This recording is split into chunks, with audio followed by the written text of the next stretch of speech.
A federal judge in Texas has just temporarily stopped President Biden's new Parole in Place program, which would have offered legal status to hundreds and hundreds of thousands of spouses of U.S. citizens who have been residing in the United States for more than 10 years. The judge, Campbell Barker, has at least temporarily sided with 15 Republican states led by the state of Texas, who sued the U.S. government, saying President Biden's new rules was an abuse of his executive privilege because it will cost the states money in terms of granting driver's licenses and other benefits to now legal residents that would have otherwise not been legal.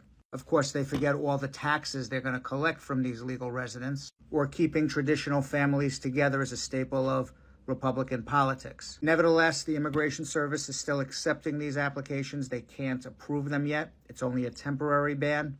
And from speaking to my constitutional scholar friends, they feel that the legal arguments presented by these Republican states are much weaker than the legal arguments that were presented to try to stop the DACA and DAPA programs. These same arguments were used to try to stop the Haiti, Venezuela parole programs, and those lawsuits were ultimately dismissed. The question really comes down to whether legalizing immigrants is a net fiscal cost to states or a net fiscal gain to states in terms of collecting tax revenue. And there's different analysis depending on what side of the fence you sit on.